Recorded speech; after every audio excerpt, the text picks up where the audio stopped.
Good evening. All right, you guys must be from the South. You responded. That's excellent.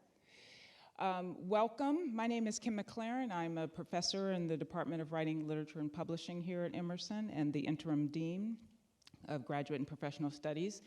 And it is my great honor and privilege to welcome you to Emerson College, to the 2023 Teach-In on Race, and to this evening's performance of James Baldwin, A Soul on Fire.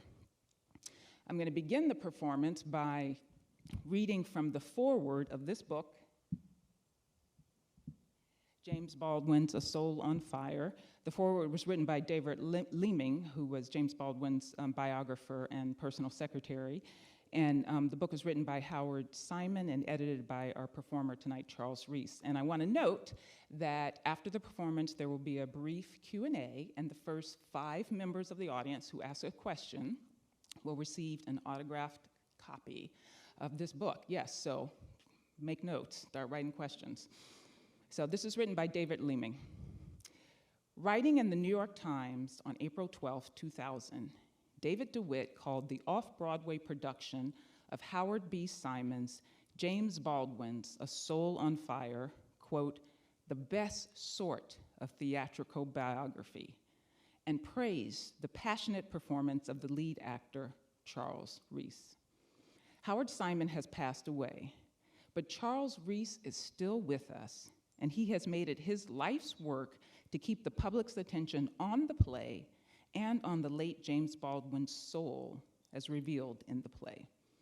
The publication of this book during the year marking the 25th anniversary of Baldwin's death is one result of Mr. Reese's commitment.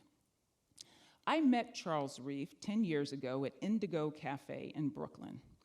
He informed me that evening that Howard Simon had been inspired to write his play by the chapter in my Baldwin biography that dealt with a little-known but central event in Baldwin's life. In May of 1963, 3 months before the March on Washington, Baldwin had written to then Attorney General Robert Kennedy deploring the failure of his brother's administration to treat civil rights as a moral rather than a political issue. The Attorney General agreed to meet in New York with Baldwin and a group of influential Black people, a group that would include, among others, Lena Horne, Lorraine Hansberry, Harry Belafonte, Kenneth Clark, and a freedom writer, Jerome Smith, to discuss the Negro issue. The meeting would be a disaster, but that is another story. What Simon focuses on in his play is what he imagines to have been Baldwin's inner state before he left his apartment for the meeting on May 24th.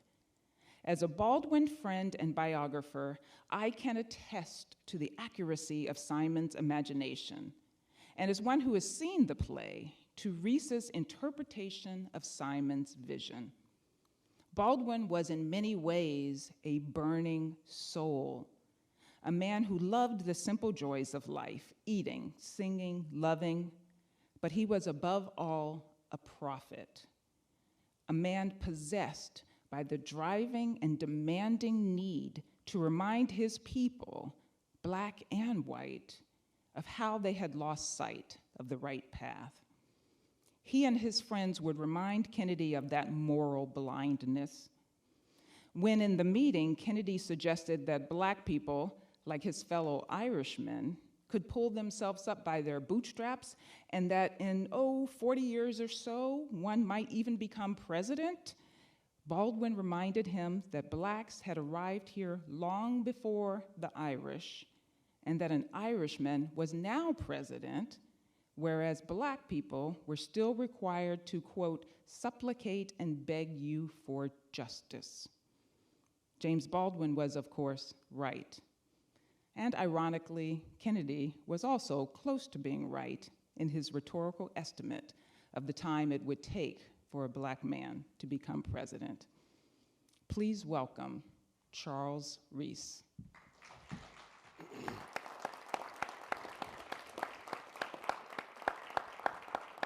I said, brother, I know the road is long, And oh, sisters, keep your eye on the prize.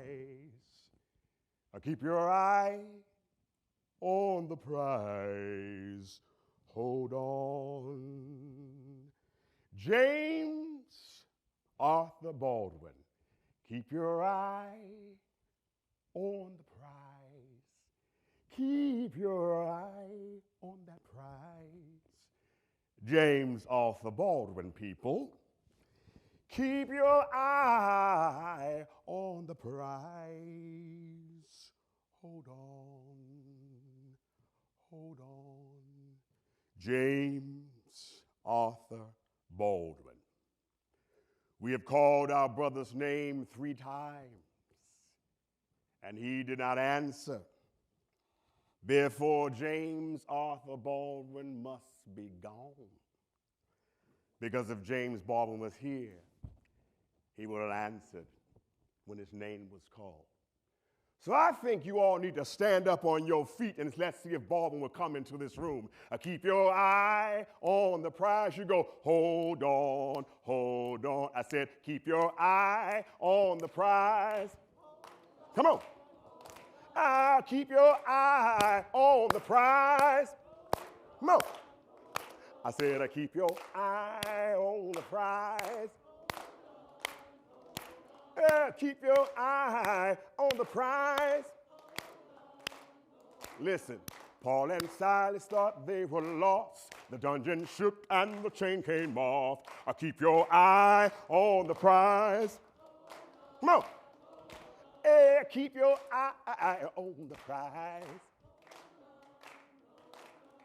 Keep your eye, you can say, on the prize. Keep your eye on the prize.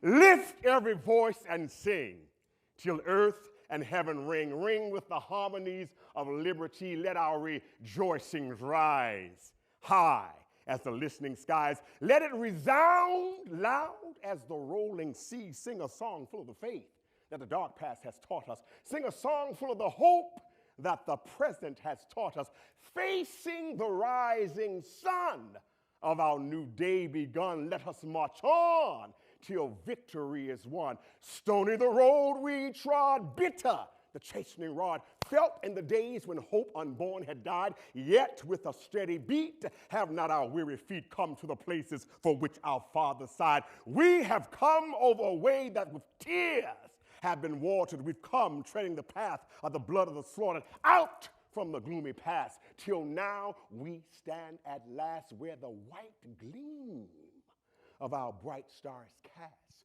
God of our weary years, God of our silent tears, thou who hast brought us thus far on our way, thou who hast by thy might led us into the light, keep us forever in the path we pray, lest our feet stray from the places, our God, where we met thee, lest our hearts drunk with the wine of the world we forget thee. Shadow beneath thy hand, may we forever stand true to our God, true to our native land. That is all 3 verses of Lift Every Voice and Sing, written as a poem in 1900 by James Weldon Johnson, and later was set to music by J. Rosamond Johnson, his brother.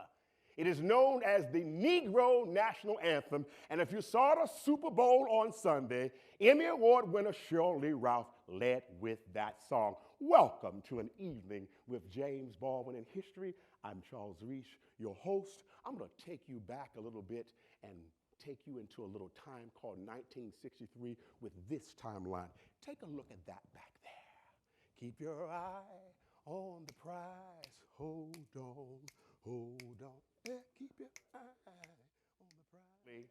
We're going to focus in on James Baldwin and a secret meeting that he had with Robert Kennedy of the United States of America, where he brought Lorraine Hansberry, the first black woman to have a play on Broadway in 1959. He brought Lena Horne, the first black woman to receive a contract with the studio system in Hollywood. And sometimes they say Hollyweird. Now, I live in Los Angeles, by Hollyweird. It's all good. But he also brought Dr. Kenneth Clark. And I have to do a sidebar on Dr. Kenneth Clark because I think it's very important. Dr. Kenneth Clark was a psychologist. Everybody go psychologist? He did the Brown versus Board of Education doll study in 1954 to help desegregate schools in these United States of America. Just like they always put that out there. But he also brought a gentleman by the name of Jerome Smith, who was a young freedom rider who had just gotten beaten down from trying to desegregate bus terminals. 25 years old is what he was. And so all of these people got together to come to this meeting. So James Baldwin of Soul on Fire is our text. Everybody go, James Baldwin of Soul on Fire. And so I want to share with you Baldwin's feeling in 1963 preparing for this meeting. You know, when you got to leave your house, you got to get ready, right? So this is Baldwin getting ready for his meeting. Now, y'all remember, Baldwin had a mouth on him. He could say and do anything he wanted to. Now, he's in the privacy of his own home. So come and go with me to 1963. I got to wash my body. Lord knows I don't want to go nowhere stinking. It's a sin, abomination against God. I got to wash the ash off my skin, my black, ugly skin. Now, my daddy always said I was ugly, and then everybody else said it. Oh, Jimmy Baldwin is so ugly. Ugly by whose standards? What's ugly is black inequality, if you want to speak on UGLY. Ugly. It's when I'm in the White House. Not as hired help. Some official white person behind me asks the question, who is the ugly black man? And I'm in the White House just like him. Ugly is when world-renowned entertainers like Josephine Baker, Paul Robeson receive better public accommodations abroad than in their own country. Perhaps it is not the black man's country, but it's not the white man's either. The native said, the land belonged to the great one. I've got to wash the ash off my knees. Ugly. It's when you can't see me from your pulpit reverend up in Harlem because I got sugar in my shoes. I got to wash the ash off my knees, always on my knees for one reason or another. Sometimes these folk make me want to wash off all my skin, be born anew, lifted up as in a host of multitude of giving praises, shouting in the morning time, calling on my Lord Jesus Christ. Hallelujah. For he has anointed me to be he that could stand persecution for persecution's sake, bringing down upon those who do not love me the wrath of my Father. Oh Lord, what manner of man is this? All nations in him are blessed. All things are done by his hand. He spoke to the sea, and the sea stood still. Now, ain't that a witness for my Lord? Ain't that a witness for my Lord? My soul will be a witness for my Lord. Say, who will be a witness? You go, for my Lord. Who will be a witness? Say, Lord. Who will be a witness for my Lord? Who will be a witness? Said, who will be a witness? Said, who will be a witness? What shall I wear to meet the Attorney General of the United States of America? I'm going to say that one more time. What shall I, James Arthur Baldwin, wear to meet the Attorney General of the United States of America? Now, you see, I've called on others to be by my side. I've called on Lorraine Hansberry. I've called on Lena Horne. I called on Dale, daylight come and me won't go home. I called on Harry Belafonte. I've called on Dr. Kenneth Clark, and I called on my freedom rider, Jerome Smith. I've called all these people to be by my side, standing hand in hand, for the final is near. It is now, or doomsday, Mr. Attorney General of Hyannis, descendants of those railroad workers who were always paid with unfair pay. What shall I wear to meet you? Shall it be of gold, bronze, or ruby red, sun from which I flow through Mother Africa? How I wear my hair have become confusing apparatuses of control administered by the uninformed, wearing uniforms of oppressive colors. What shall I wear to meet the man? Shall it be of raging blue, where millions of my ancestors they drowned, wading in the passage where Tituba flew across? Oh, shall it be the ocean blue? Because blue is what I am, because that man that left me don't know why. There's no sun up in the sky. Stormy weather. I am James Arthur Baldwin. I'm a freedom fighter, y'all. I'm a witness. So today, for this here meeting, on May the 24th, 1963, I will simply wear white.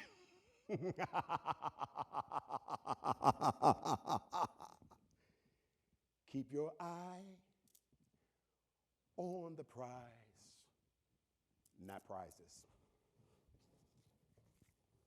What would James Baldwin say today? Cool brothers, 14, 15, 16 years of oppression, suggesting things upon your mind, programmed by design. A constitution might not be the solution. Pollution of thought brought us here on a freedom train. Harriet Tubman, ancestor, resounds still today for a cool brother of 14, 15, 16 years have gone by. Equalitarian quotations, give me liberty or give me death, for a cool brother of 14, 15, 16 years have brought dying, y'all. Dying of drugs, dying of dis-ease, dying of violence. George Floyd, Ahmaud Arbery, Tyre Nichols, dying. Cool brothers of 14, 15, 16 years, tears, fears of historical scars, bars. Cool brother of 14, 15, 16 years become concepts which measures finite means of infinite possibility for a cool brother of 14, 15, 16 years. Tripping, flipping, stripping, motivation to be in that number. Oh, when the saints go marching in, oh, when the saints go marching in, oh, Lord, I want to be in that number. When the saints go marching in, consequent signs, signifying salvation, satisfying salvation, social media salvation for a cool brother of 14, 15, 16 years wanting real change.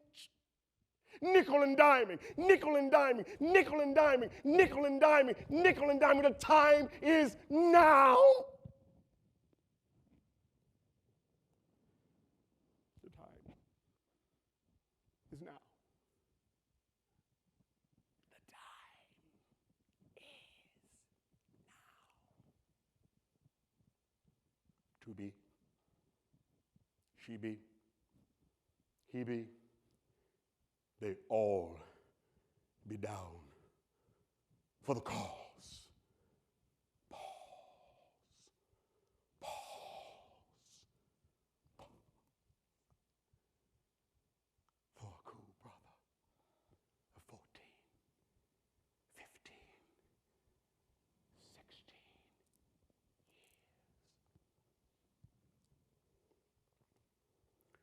I am an endangered species,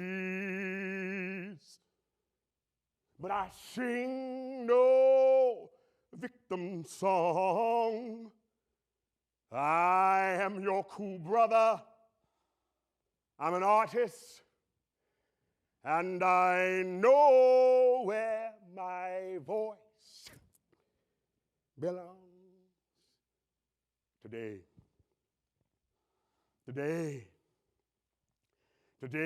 feels like a poem for James Arthur Baldwin, because the sun is warm upon my skin, becoming Nubian,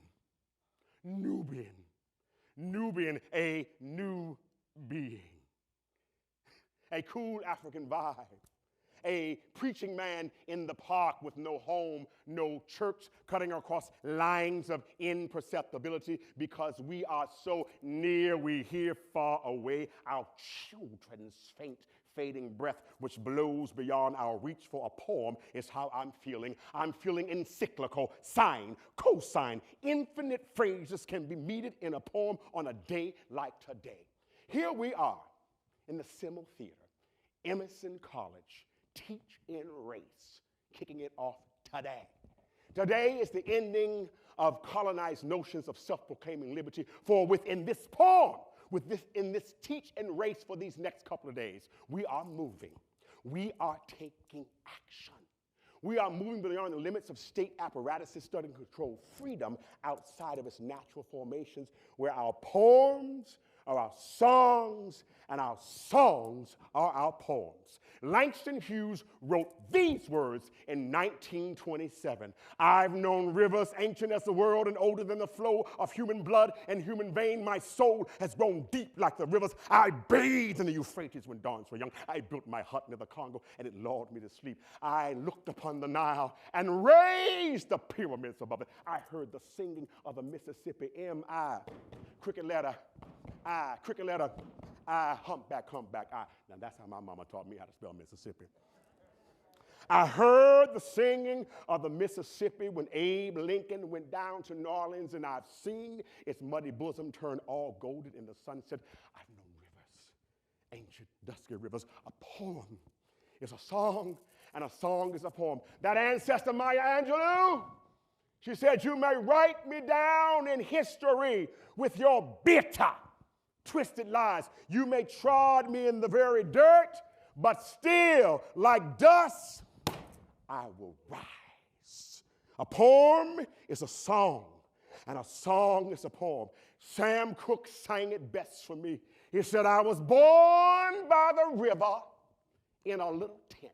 But just like the river, I've been running. It's been a long time coming, y'all. And I know a change gonna come. But that second verse, after these last 3 years of living inside, around, above, over COVID, and this whole global pandemic, he says, it's been too hard living, y'all.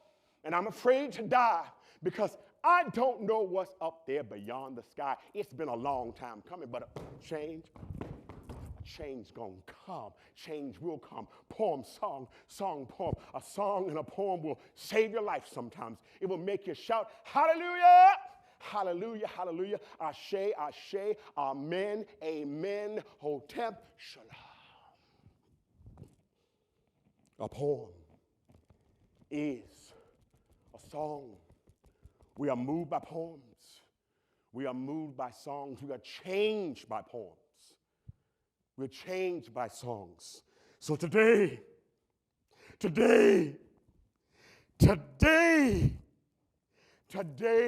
feels like a poem. And that poem just simply says, y'all, ain't no stopping us now. Bam! Hey! My name is Charles Reese. Thank you so very much.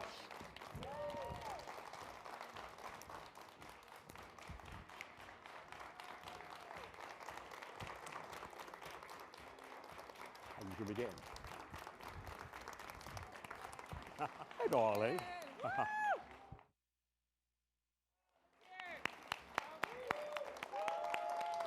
You're kind. Bravo, bravo. Have a seat. So wonderful. I think I can take this. I think you can.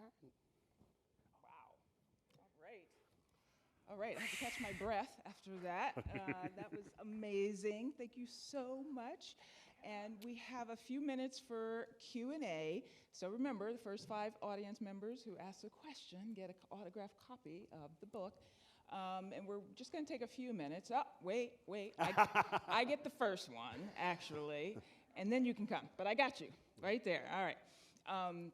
That was amazing, Charles. Thank you so much. So extraordinary. And I have a million questions, but I will just ask one, and then we'll go to the audience.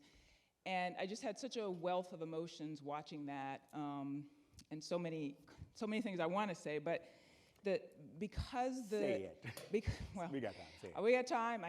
First I want to quote you talked about a poem. I want to quote my favorite Lucille Clifton poem, Won't You Come Celebrate With Me? It's teaching race. What I Have Made Into a Kind of Life. Talk about how a poem can change your life. I highly recommended that poem to you. Won't you come celebrate with me? But sticking to the topic, because I know Tony Pender's watching.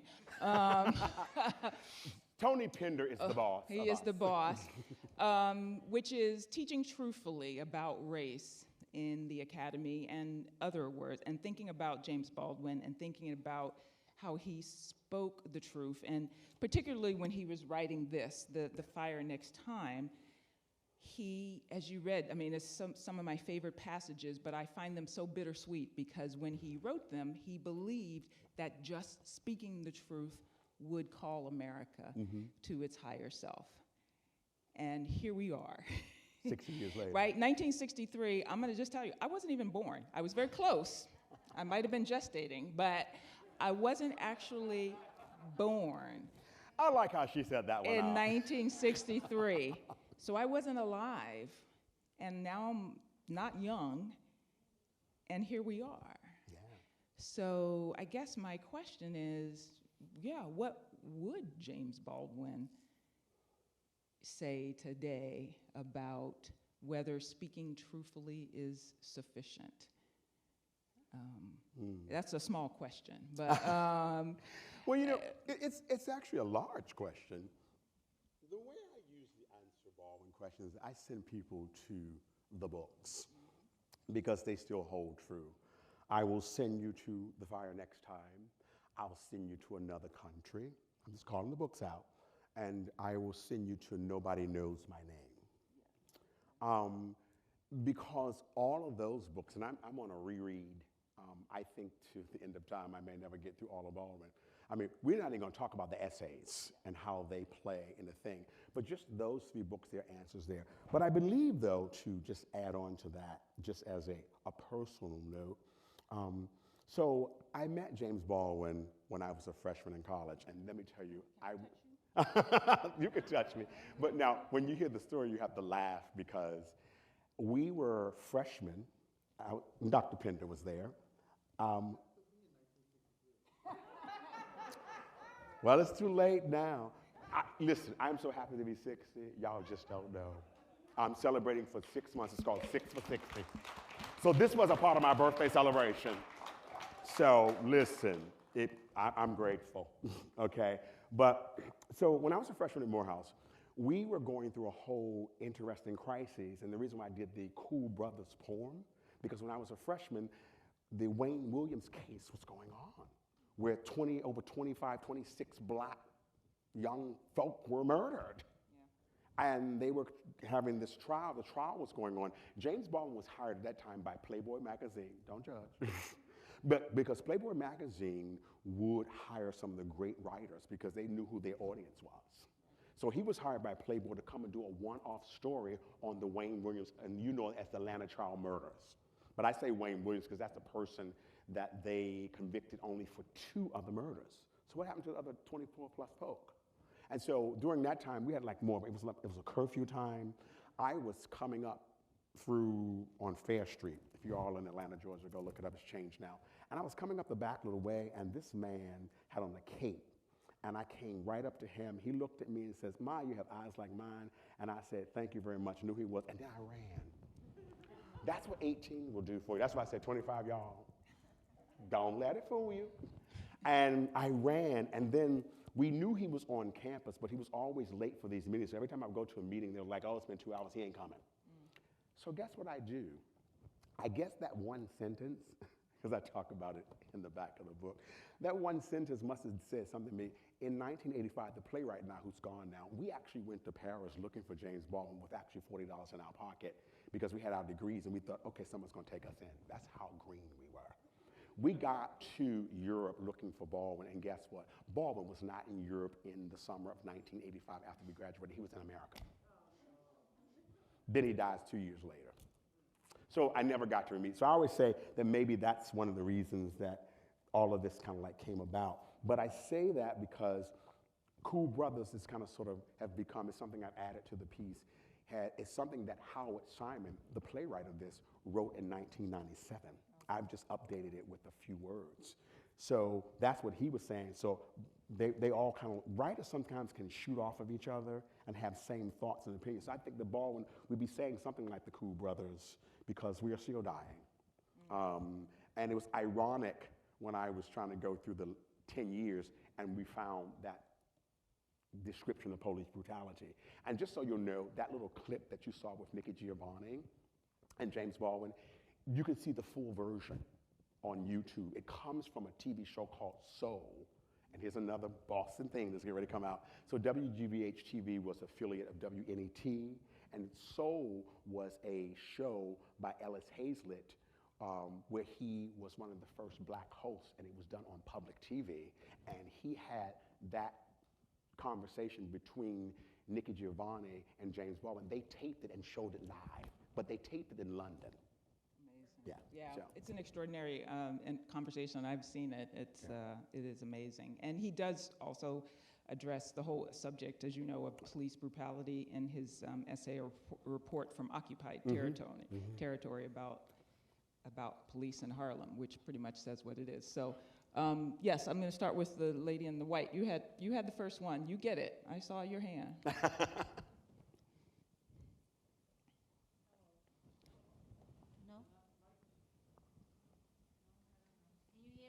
Yes, we can hear you. Right. Hello. When was your first literacy journey? At what age? Oh, that's a good question.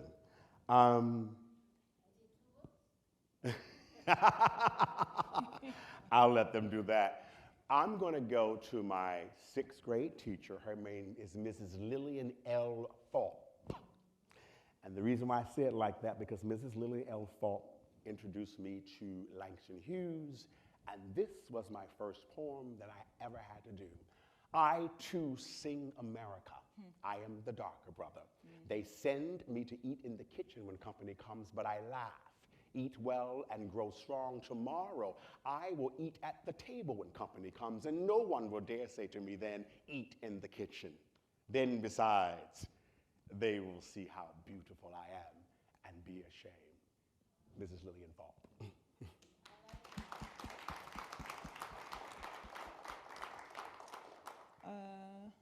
Yes, Emmy. Hello, thank you so much for tonight. This is amazing. Just last night, I said the words, poem is song. I had no idea that this was going to happen tonight. I said it so many times, and I felt it in my soul when I was saying it.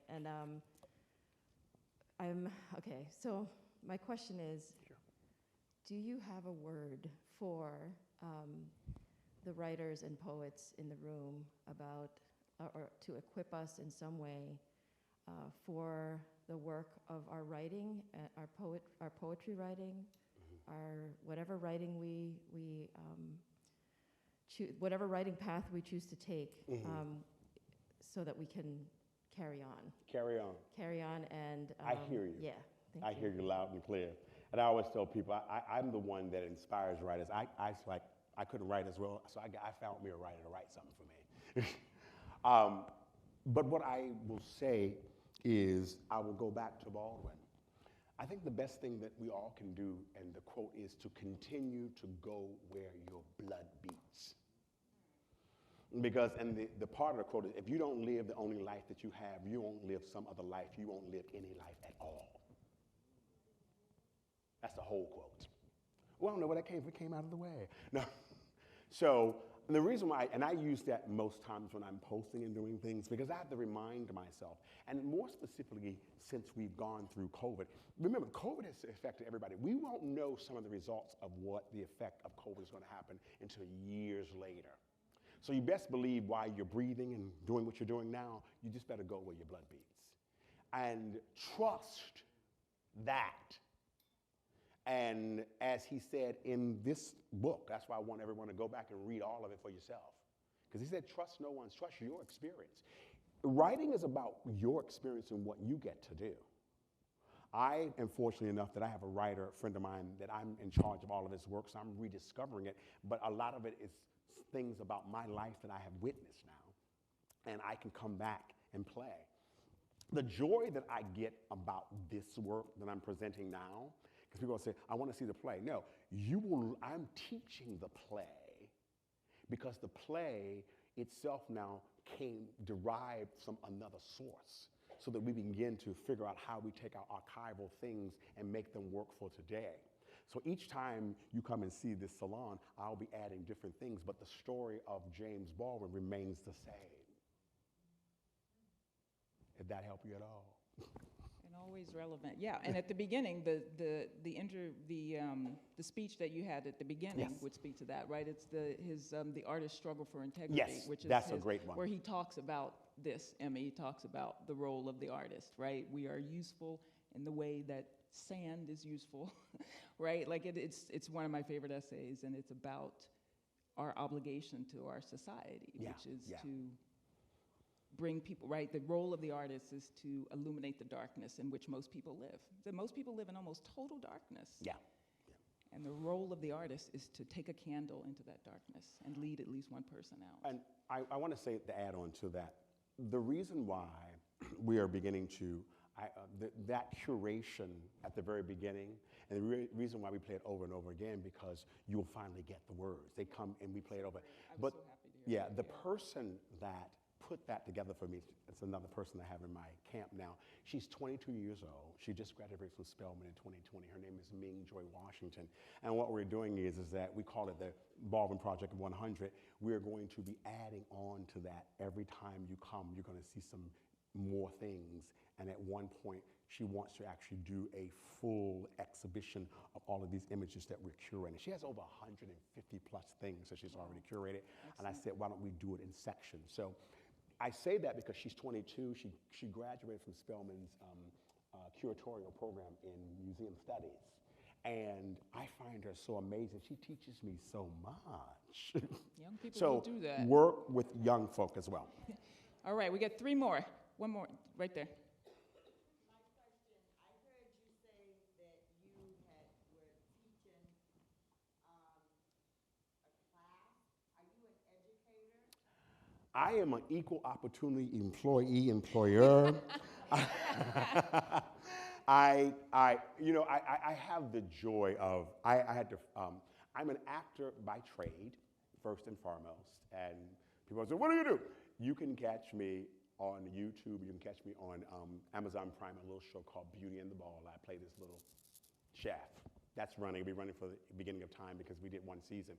But TV and film is what I do, but I actually consider myself I call myself a cultural architect for public engagement. So let's say together, cultural architect for public engagement. For short, it stands for CAPE. So I go around finding CAPE crusaders to come into my world so we can play and have these conversations, and maybe through that we can expand with some solutions of thought. No, one question. Sorry, hold on. We'll come back to you. Go ahead.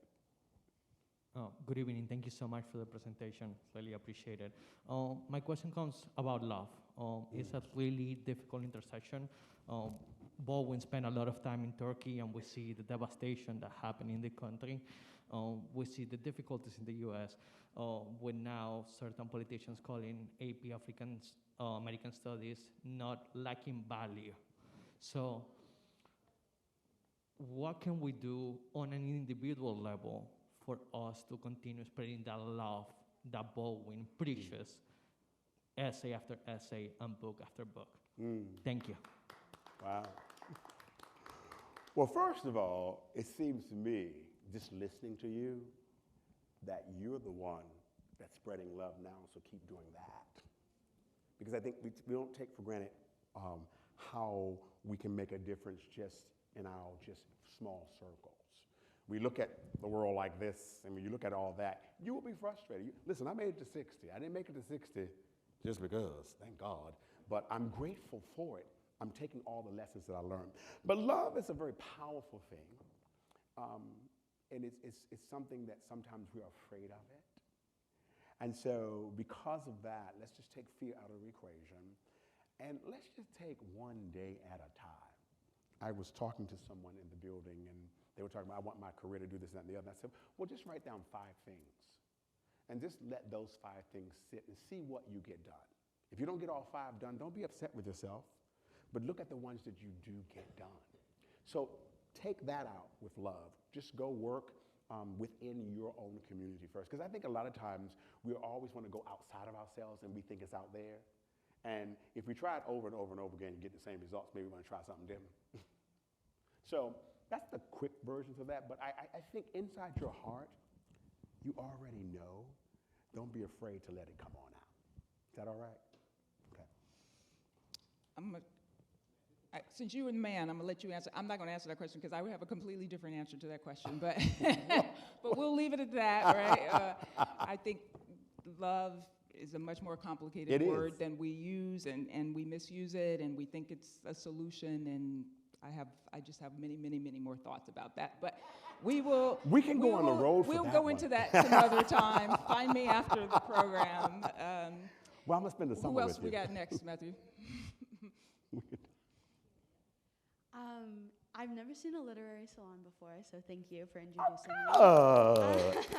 No, not me, not me. See? This was very emotional and powerful, and most of all, vulnerable. And being a student studying theater and performance at Emerson, I'm wondering, what about this performance intimidates you the most?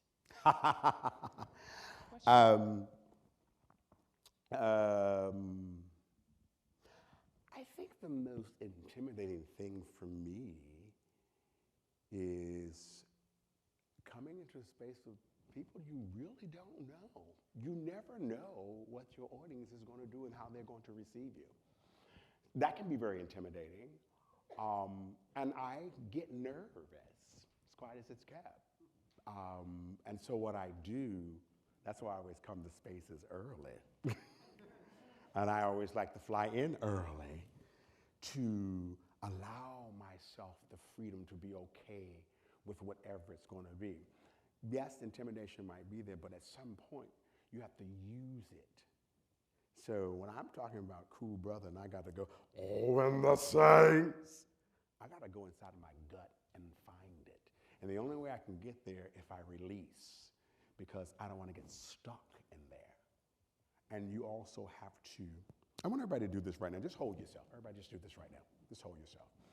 And you have to take care of yourself. Just rub yourself. One of the things about in my family is that we used to hug and we would hum ourselves to wellness, so to speak. And so just hold yourself and just a little hum.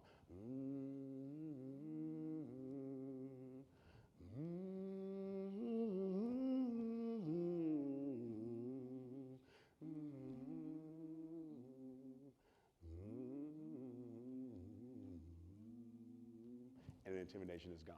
Give yourself a roll for that. That was nice that y'all did that little exercise. That's going to trouble the water. Was that 5? That was 5. All right, so we might have room for one more question, but you don't get a book. Well, we got them for sale. What was your intrigue with James Baldwin? There has to be something that intrigued you to bring you to this point where you're at on this stage. That's a good last question. That is a very good last question. It could take a long time to answer, but I'll find the quick way around it. I think. Read the book. No, to be honest with you, that little quick meeting I had with Baldwin, that's one. I think that people come into your lives for very specific reasons, and sometimes it goes to your intimidation thing, it goes to your love thing. They can come into your lives for a very specific reason, and you have to understand that sometimes that's not forever, you know? So I'm going to say that one little moment that I met with him, it did something because I'm here. I don't know why I was following. The only book that I had read at the time that I met Baldwin was Go Tell It on the Mountain. And let's just say this, Baldwin studied books on, when I was in undergrad, they weren't in all the file cabinets and places. You know, people were still running around trying to find different things. So, but I would say that little meeting and that I read that little book, and I think I would say a gentleman by the name of Lamar Alford, and this is a great way that I love to close because I love Lamar Alford. Lamar Alford was my mentor in undergrad.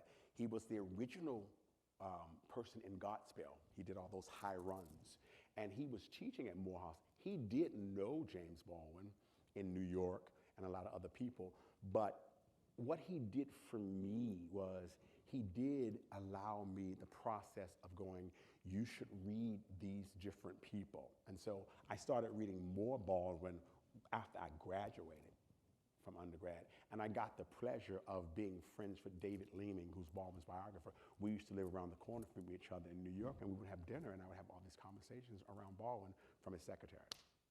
Yeah. Yeah. Thank you so Thank you. much. Thank you. Sure. Okay. Sure. Okay.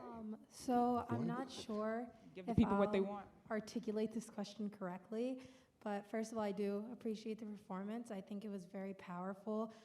Coming into it, I didn't really know what to expect, and I did really enjoy it, and like took it emotionally. But what I want to ask you is, you know, you read the excerpt from his essay, and at the end you say, you know, this one is for the young folk, and I feel like I was expecting more of our students to kind of come to this, especially like events a little later, because, you know, we don't have things to do. But I think it was interesting to see the lower numbers. So I guess my question is, like, obviously for the students that aren't going to show up for this event or want to themselves learn about it, but can learn about it from us as peers, how can we inspire them or use what you taught us in a less larger, because it's such a, I apologize, such a large context of the way you did it. Obviously, there's no way for like me, myself, to go back to my friends in the dorms and say, hey, you know, this is this entire thing that I did, and obviously not do it as great as you did. But what can I tell them, or what can I use to kind of get the message across and want them themselves as well to learn more on this topic? I would give that to Dr. Pender. I can answer that. I can answer that. You I'll let you start answer off by going to YouTube. There's a video, put in James Baldwin on the Dick Cavett show. That's a great There's an interview, a 7-minute clip with him talking to a Yale professor. And listen, just if you look at that, that will get them interested, because James Yeah. Baldwin slices and dices that man and makes some very salient points about racism and white supremacy in America and how it threatens you, right, and how it prevents you. And then I would suggest you read A Talk to Teachers, his essay called A Talk to Teachers, in which the first line is, we are living in very dangerous times. There's no use pretending that we are not.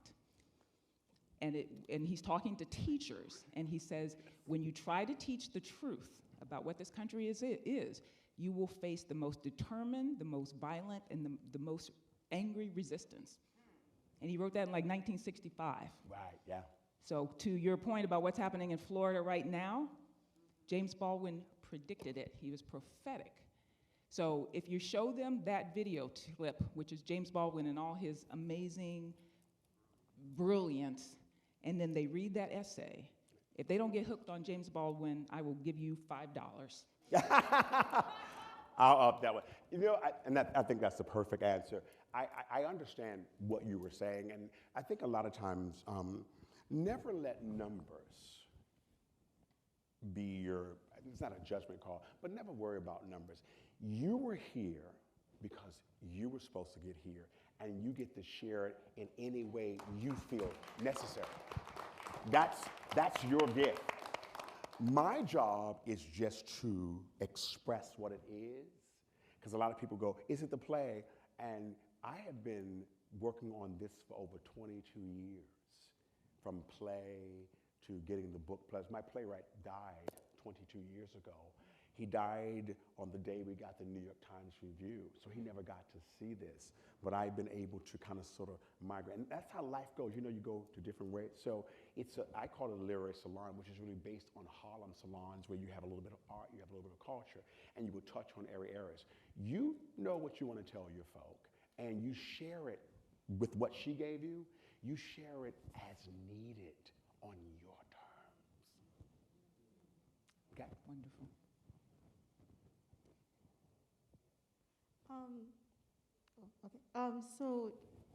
James Baldwin was a huge supporter of young people and artists, but I personally feel like a lot of young people and artists are oftentimes discredited when they try to come forth with their ideas and trying to educate people on different topics.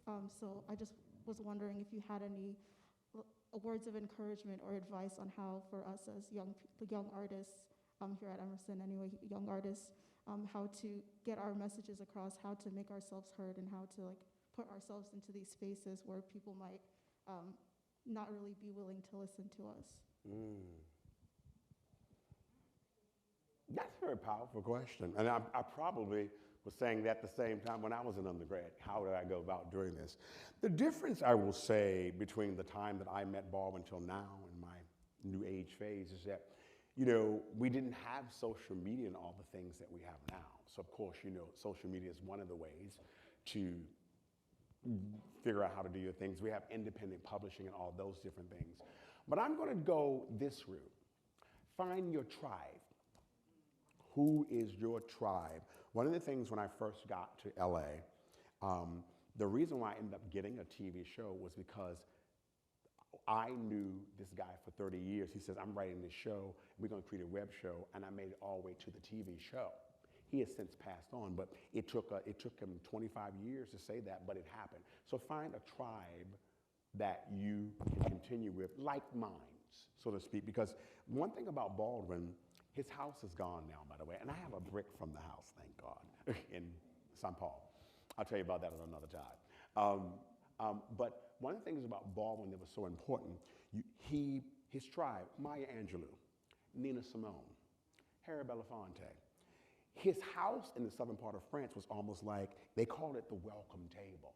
He didn't live in Paris proper as he got older. He lived on the outskirts in a little town called Saint-Paul-de-Vence, which is actually about 4 hours away from Paris. But it was a little small town, and people would just come through. So good, bad, or indifference, he had his tribe. So just start with finding who your tribe with, people who have like minds. And I think the exercise that I gave, I'm gonna go back to that, was to, if you were gonna go to a meeting, who would you take and what would be the agenda? So in order for you to take some people, you gotta have a tribe. And I think that's what that meeting really said about that tribe during that time. Harry Belafonte, Lena Horne, Lorraine Hansberry, all of these artists were in one meeting with the Attorney General of the United States of America talking about race relations. Can you imagine artists in a room telling the Attorney General that you should do this? And the president? That's powerful, whether good, bad, or indifference. Your tribe. And start right where you are. This is for everybody, and I have to say this to myself a lot. We have to start right where we are. Each day we get up, if we're breathing and you're walking, that's why I jump sometimes. And during all these things, you get an opportunity, good, bad, or indifference, to at least try it again. Are we done? Uh-oh. All right, so now we have a book signing outside, and thank you all very much for coming. Thank you so much, Charles. That was extraordinary. Thank you, guys.